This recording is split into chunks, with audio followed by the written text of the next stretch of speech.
ओम शांति। 8/7/2025 प्रातः मुरली। ओम शांति।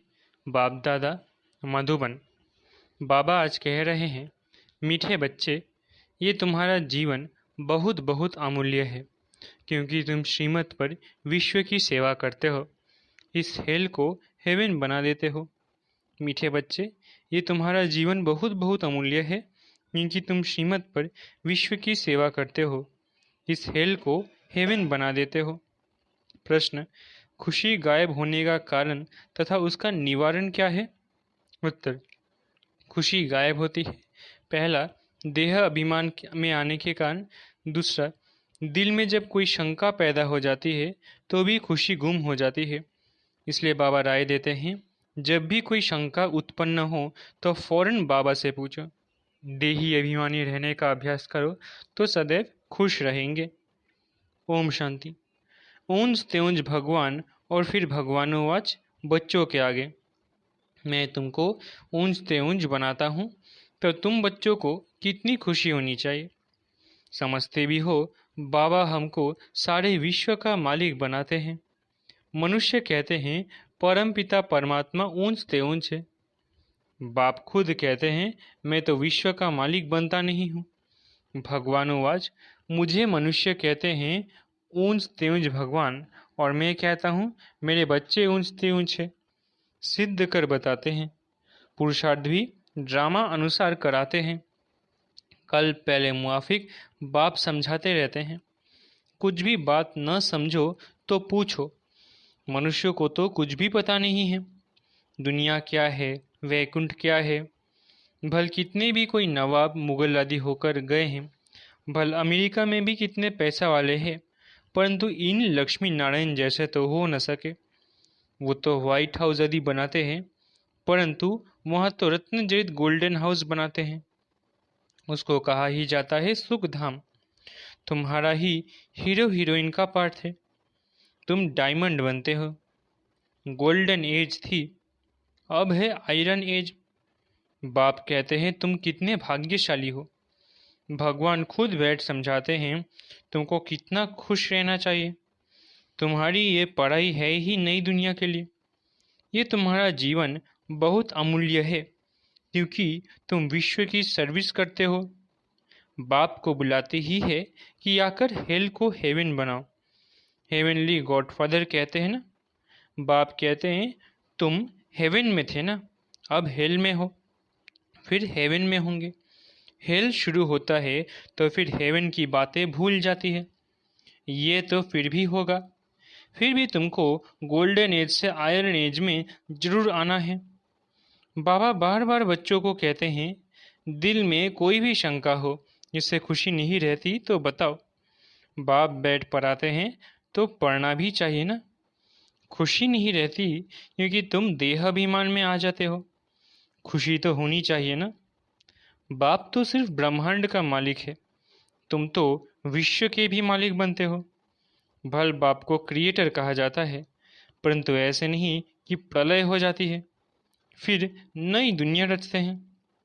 नहीं, बाप कहते हैं मैं सिर्फ पुरानी को नया बनाता हूँ, पुरानी दुनिया विनाश कराता हूँ, तुमको नई दुनिया का मालिक बनाता हूँ। मैं कुछ करता नहीं हूँ, ये भी ड्रामा में नोंद है। पति दुनिया में ही मुझे बुलाते हैं, पारसनाथ बनाता हूँ, तो बच्चे खुद पारसपुरी में आ जाते हैं। वहाँ तो मुझे कभी बुलाते ही नहीं हैं। कभी बुलाते हो कि बाबा पारसपुरी में आकर थोड़ी विजिट ले लो, बुलाते ही नहीं।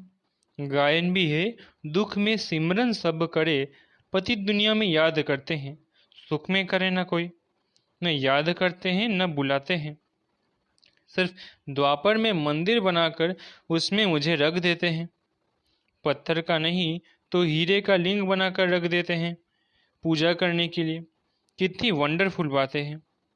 अच्छी तरह से कान खोलकर सुनना चाहिए, कान भी प्योर करना चाहिए। Purity first. कहते हैं शेरनी का दूध सोने के बर्तन में ही ठहर सकता है, इसमें भी पवित्रता होगी तो धारणा होगी। बाप कहते हैं काम महाशत्रु है, इन पर विजय पानी है। तुम्हारा ये अंतिम जन्म है, ये भी तुम जानते हो। ये वही महाभारत लड़ाई भी है। कल्प कल्प जैसे विनाश हुआ है, हूबहू अब भी होगा ड्रामा अनुसार। तुम बच्चों को स्वर्ग में फिर से अपने महल बनाने हैं, जैसे कल्प पहले बनाए थे। स्वर्ग को कहते ही है पैराडाइज। पुराणों से पैराडाइज अक्षर निकला है। कहते हैं मानसरोवर में परियां रहती थी, उसमें कोई डुबका लगाए तो परी बन जाए। वास्तव में है ज्ञान मानसरोवर। इसमें तुम क्या से क्या बन जाते हो। शोभनिक को परी कहते हैं। ऐसे नहीं कोई पंखों वाली परी होती है। जैसे तुम पांडवों को महावीर कहा जाता है, उन्होंने फिर पांडवों के बहुत बड़े बड़े चित्र गुफाएं आदि बैठ दिखाई है। भक्ति मार्ग में कितने पैसे बर्बाद करते हैं। बाप कहते हैं हमने तो बच्चों को कितना साहूकार बनाया, तुमने इतने सब पैसे कहाँ किए। भारत कितना साहूकार था, अभी भारत का क्या हाल है। जो 100% सॉल्वेंट था अब 100% इंसॉल्वेंट बन पड़ा है। अभी तुम बच्चों को कितनी तैयारी करनी चाहिए। बच्चों आदि को भी यही समझाना है कि शिव बाबा को याद करो तो तुम श्री कृष्ण जैसे बनोगे। तुम बच्चों को कितनी खुशी रहनी चाहिए, लेकिन अपार खुशी उन्हें ही रहेगी जो सदा दूसरों की खिदमत में रहते हैं। मुख्य धारणा चलन बहुत रॉयल हो, खान पान बहुत सुंदर हो। तुम बच्चों के पास जब कोई आते हैं तो उनकी हर प्रकार से खिदमत करनी चाहिए, स्थूल भी तो सूक्ष्म भी। जिस्मानी रूहानी दोनों करने से बहुत खुशी होगी। कोई भी आए तो उनको तुम सच्ची सत्यनारायण की कथा सुनाओ। शास्त्रों में तो क्या क्या कहानियां लिख दी है। विष्णु की नाभि से ब्रह्मा निकला, फिर ब्रह्मा के हाथ में शास्त्र दे दिए। अब विष्णु की नाभि से ब्रह्मा कैसे निकलते हैं, कितना राज है, और कोई इन बातों को कुछ समझ ना सके। नाभि से निकलने की तो बात ही नहीं। ब्रह्मा सो विष्णु, विष्णु सो ब्रह्मा बनते हैं। ब्रह्मा को विष्णु बनने में सेकंड लगता है। सेकंड में जीवन मुक्ति कहा जाता है। बाप ने साक्षात्कार कराया, तुम विष्णु का रूप बनते हो।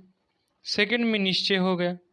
विनाश साक्षात्कार भी हुआ, नहीं तो कलकत्ते में जैसे राजा ही ठाठ से रहते थे, कोई तकलीफ नहीं थी, बड़ा रॉयल्टी से रहते थे। अब बाप तुम्हें ये ज्ञान रत्नों का व्यापार सिखलाते हैं। वो व्यापार तो इनके आगे कुछ भी नहीं है, परंतु इनके पार्ट और तुम्हारे पार्ट में फर्क है। बाबा ने इनमें प्रवेश किया और फट से सब छोड़ दिया। भट्टी बननी थी, तुमने भी सब कुछ छोड़ा। नदी पार कर आए, भट्टी में पड़े। क्या क्या हुआ, कोई की परवाह नहीं। कहते हैं श्री कृष्ण ने भगाया। क्यों भगाया? उन्हों को पटरानी बनाने। ये भट्टी भी बनी तुम बच्चों को स्वर्ग की महारानी बनाने के लिए। शास्त्र में तो क्या क्या लिख दिया है, प्रैक्टिकल में क्या क्या है, सो अब तुम समझते हो। भगाने की बात ही नहीं। कल पहले भी गाली मिली थी, नाम बदनाम हुआ था। ये तो ड्रामा है। जो कुछ होता है कल्प पहले मुआफिक। अभी तुम अच्छी रीति जानते हो, कल पहले जिन्होंने राज्य लिया है वो जरूर आएंगे। बाप कहते हैं मैं भी कल्प कल्प आकर भारत को स्वर्ग बनाता हूँ। पूरा 84 जन्मों का हिसाब बताया है। सत्युग में तुम अमर रहते हो, वहाँ अकाली मृत्यु होती नहीं। शिव बाबा काल पर जीत पहनाते हैं। कहते हैं मैं कालों का काल हूँ।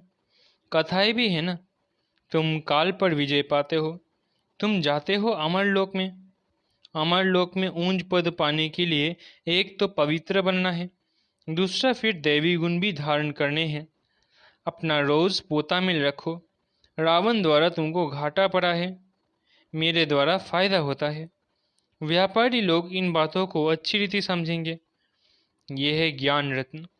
कोई विरला व्यापारी इनसे व्यापार करे। तुम व्यापार करने आए हो, कोई तो अच्छी रीति व्यापार कर स्वर्ग का सौदा लेते हैं 21 जन्म के लिए। 21 जन्म भी क्या, 50-60 जन्म तुम बहुत सुखी रहते हो, पद्म पति बनते हो। देवताओं के पैर में पद्म दिखाते हैं ना।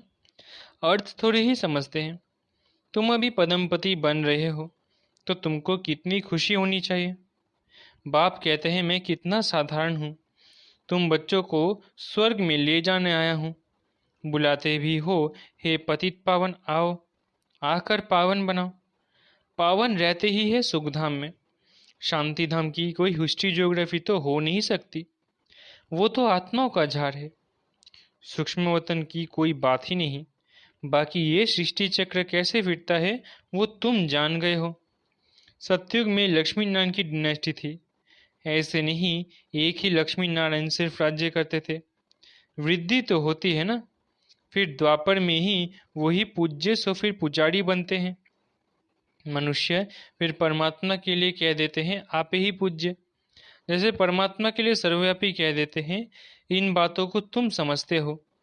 आधा कल तुम गाते आए हो ऊंच त्यूंज भगवान, और अब भगवानुवांच ऊंच त्यूंज बच्चे हो। तो ऐसे बाप की राय पर चलना भी चाहिए ना। गृहस्थ व्यवहार भी संभालना है। यहाँ तो सब रह न सके, सब रहने लगे तो कितना बड़ा मकान बनाना पड़े। ये भी तुम एक दिन देखेंगे कि नीचे से ऊपर तक कितनी बड़ी क्यू लग जाती है दर्शन करने के लिए। कोई को दर्शन नहीं होगा तो गाली भी देने लग पड़ते हैं। समझते हैं महात्मा का दर्शन करें। अभी बाप तो है बच्चों का, बच्चों को ही पढ़ाते हैं। तुम जिसको रास्ता बताते हो कोई तो अच्छी रीति चल पड़ते हैं, कोई धारणा कर नहीं सकते हैं। कितने हैं जो सुनते हैं फिर बाहर में जाते हैं तो वहाँ के वहाँ रह जाते हैं। वो खुशी नहीं, पढ़ाई नहीं, योग नहीं। बाबा कितना समझाते हैं चार्ट रखो, नहीं तो बहुत पछताना पड़ेगा। हम बाबा को कितना याद करते हैं, चार्ट देखना चाहिए। भारत के प्राचीन योग की बहुत महिमा है। तो बाप समझाते हैं कोई भी बात नहीं समझो तो बाबा से पूछो, आगे तुम कुछ भी नहीं जानते थे। बाबा कहते हैं ये कांटों का जंगल काम महाशत्रु है। ये अक्षर खुद गीता के हैं। गीता पढ़ते थे परंतु समझते थोड़ी ही थे। बाबा ने सारी आयु गीता पढ़ी, समझते थे गीता का महात्म बहुत अच्छा है। भक्ति मार्ग में गीता का कितना मान है। गीता बड़ी भी होती है, छोटी भी होती है। श्री कृष्ण आदि देवताओं के वही चित्र पैसे पैसे में मिलते रहते हैं। उन्हीं चित्र के फिर कितने बड़े बड़े मंदिर बनाते हैं। तो बाप समझाते हैं तुमको तो विजय माला का दाना बनना है। ऐसे मीठे मीठे बाबा को बाबा बाबा भी कहते हैं। समझते भी है, स्वर्ग की राजाई देते हैं, फिर भी सुनंती कथनती अहो माया फारकती देवंती। बाबा कहा तो बाबा माना बाबा। भक्ति मार्ग में भी गाया जाता है पतियों का पति गुरुओं का गुरु एक ही है, वो हमारा फादर है। ज्ञान का सागर पतित पावन है। तुम बच्चे कहते हो बाबा हम कल्प कल्प आपसे वर्षा लेते हैं, कल्प कल्प मिलते हैं। आप बेहद के बाप से हमको जरूर बेहद का वर्षा मिलेगा। मुख्य है ही अल्फ, उसमें बेमर्ज है। बाबा माना वर्षा, वो है हद का, ये है बेहद का। हद के बाबा तो ढेर के ढेर है, बेहद का बाप तो एक ही है। अच्छा, मीठे मीठे 5000 वर्ष बाद फिर से आकर मिलने वाले बच्चों प्रति बाप दादा का याद प्यारा गुड मॉर्निंग। रूहानी बाप की रूहानी बच्चों को नमस्ते। हम रूहानी बच्चों की रूहानी माता पिता बाप दादा को याद प्यार गुड मॉर्निंग और नमस्ते। धारणा के लिए मुख्य सार। पहला, सूक्ष्म स्थूल खिदमत कर अपनी अपार खुशी का अनुभव करना और कराना है। चलन और खान पान में बहुत रॉयल्टी रखनी है। दूसरा, अमरलोक में ऊंच पद पाने के लिए पवित्र बनने के साथ साथ दैवी गुण भी धारण करने हैं। अपना पोता मेल देखना है कि हम बाबा को कितना याद करते हैं। अविनाशी ज्ञान रत्नों की कमाई जमा कर रहे हैं। कान प्योर बने हैं जिसमें धारणा हो सके। वरदान, सेवा करते हुए याद के अनुभवों की रेस करने वाले सदा लवलीन आत्मा भव। सेवा करते हुए याद के अनुभवों की रेस करने वाले सदा लवलीन आत्मा भव। याद में रहते हो, लेकिन याद द्वारा जो प्राप्तियां होती है उस प्राप्ति की अनुभूति को आगे बढ़ाते जाओ। इसके लिए अभी विशेष समय और अटेंशन दो, जिससे मालूम पड़े कि ये अनुभवों के सागर में खोई हुई लवलीन आत्मा है। जैसे पवित्रता शांति के वातावरण की भासना आती है, वैसे श्रेष्ठ योगी लगन में मगन रहने वाले हैं। ये अनुभव हो। नॉलेज का प्रभाव है, लेकिन योग के सिद्धि स्वरूप का प्रभाव हो। सेवा करते हुए याद के अनुभवों में डूबे हुए रहो। याद की यात्रा के अनुभवों की रेस करो। स्लोगन: सिद्धि को स्वीकार कर लेना अर्थात भविष्य प्रारब्ध को यहाँ ही समाप्त कर देना। स्लोगन: सिद्धि को स्वीकार कर लेना अर्थात भविष्य प्रारब्ध को यहाँ ही समाप्त कर देना। अव्यक्त इशारे: संकल्पों की शक्ति जमा कर श्रेष्ठ सेवा के निमित्त बनो। जितना जितना आप बच्चे श्रेष्ठ संकल्प की शक्ति से संपन्न बनते जाएंगे, उतना श्रेष्ठ संकल्प की शक्तिशाली सेवा का स्वरूप स्पष्ट दिखाई देगा। हर एक अनुभव करेंगे कि हमें कोई बुला रहा है, कोई दिव्य बुद्धि द्वारा शुभ संकल्प का बुलावा हो रहा है, कोई फिर दिव्य दृष्टि द्वारा बाप और स्थान को देखेंगे। दोनों प्रकार के अनुभवों द्वारा बहुत तीव्र गति से अपने श्रेष्ठ ठिकाने पर पहुंच जाएंगे। अच्छा, ओम शांति। शुक्रिया बाबा।